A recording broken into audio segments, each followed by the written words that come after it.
Well, hi, it's Gerry Bimm back with you today on Valley Heritage Radio. And you know, by any standard, 2020 has been a tough year for some businesses and for many of their employees. Unemployment, of course, is way up, being offset by government assistance in many forms, most of which have never even been seen before. Some businesses report that their sales are way up, in spite of the high unemployment numbers. So people are spending. And just this week it was reported that personal consumer debt in Canada is now at its highest level ever. All this debt, and that's just before Christmas shopping season even gets started. So what does the future hold for people who are racking up these bills, and how did the people get to this point? More importantly, what should people be doing right now to avoid disaster a few months down the road? Well, to shed some light on the topic, we've invited our good friend Brian Doyle from Doyle, Salewski in Ottawa to talk about it with us. Good morning, Brian. Good morning, Jerry. I hope all is well. I hope all is well with you, too. It's good to hear your voice again. Brian, what's your take on what's going on in the personal financial lives of so many since this pandemic started? Oh, that's a huge question. Because even pre-pandemic, I was very negative, very pessimistic, because I think you may have interviewed me a year ago. Yeah. You know, I was talking how at the end of 2018, pre-pandemic, Canada had the highest level of consumer debt relative to gross domestic product in our history. So we were at 178.5% of GDP at the end of 2018. And this was because of the low interest rates the government had pushed on us. And, you know, I don't blame the Bank of Canada as much as I blame the Fed down in the United States, the U.S. bank of sorts, the central bank, who has employed a liberal money policy, printing money and low interest rates to push up consumer demand and low borrowing costs to stimulate the economy. Right. And they refuse to let it go into a recession, which recessions are normal. They happen and they come back out and we rebuild again. That's been the normal cycle, but they refuse to do that. So now we're sitting again with huge consumer debt, and we've got this huge government deficit. I think it's now forecast at $381 billion, a massive amount for Canadians.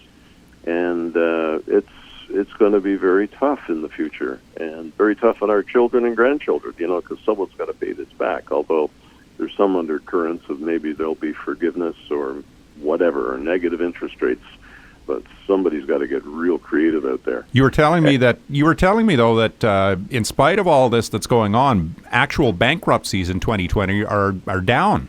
That's right. Yeah. Since let me just go back, because 2019, as I predicted, Doyle Salewski filed more insolvencies in the 10-year period since 2009, which was the Great Recession. And we remember that was because of the submortgage fiasco down in the States, which caused ripples worldwide, especially here in Canada. So in 2019, we saw the waves getting bigger. And then in 2020, January, February, and March, we filed 23% more than we did in 2019. Right. And, for me, that was whitecaps starting to appear on those waves.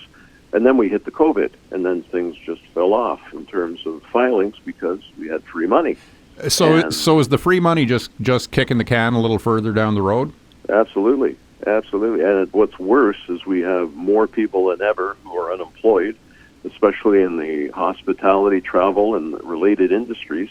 And it's very hard for a lot of people out there. And, whether their businesses come back at, a significant percentage of what they were doing as business in 2019. Let's hope. But it's going to be tough. I've heard of a lot of reports of people buying a lot of luxury goods, things that they wouldn't probably buy at any other time, simply because they've got that extra money coming in now. Absolutely. I visited my friend Kelsey down at Bean Chevrolet in Carleton Place, and he says they've got a lot of people lining up to buy cars. And, I do business at Surgeoners as well. They're doing very, very well. I know in the middle of the summer this year, you couldn't get a Sea-Doo at one of the popular marinas in Ottawa. They'd all been sold out. And now snowmobiles are getting scarce. So some people have the cash and they're blowing it, or some people are saving it. But still, we have those people who, we had an estimate that 50% of Canadian consumers didn't have more than $200 left over at the end of the month, and there was no contingency for savings. So what do you do when you hit a pandemic like this, right? And yes, the government is providing, but at some point, it can't continue. All these debt levels that we're hearing about right now, and the Christmas shopping season is just getting started. Where's this going?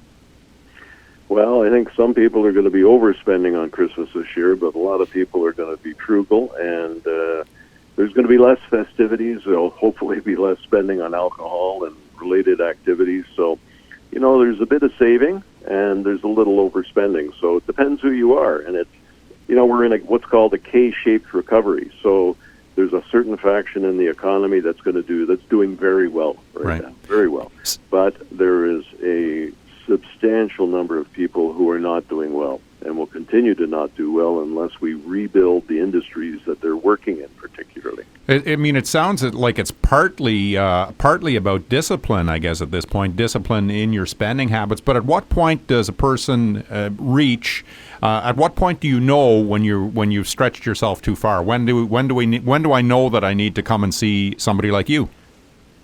Well, anybody can come to see us at any time for a free assessment consultation, but it's one has to look at one's income and the level of debt one is carrying.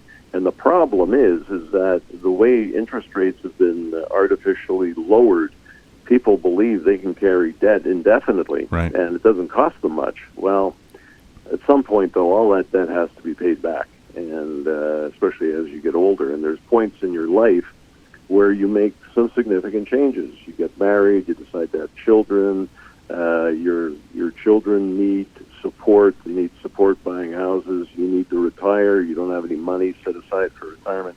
All these are lifestyle changes that, we hit.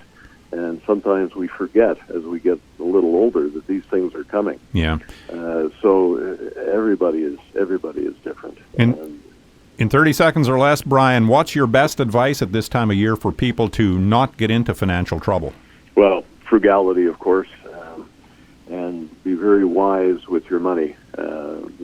Don't overspend, and save what you can, because, we don't know the industries that are going to hit, because I think there will be a stronger recession than we've seen. There's been a lot of government support out there, particularly for corporations. Now, I'm looking at the United States predominantly.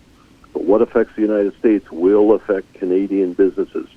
And then we start to suffer. The dominoes start to fall, and a recession just gets deeper and or into a depression. So this COVID has been a lot stronger and a lot tougher than we ever imagined. Yeah. So we have yet to see the true depths of the effects in our economy and on our consumers and employees.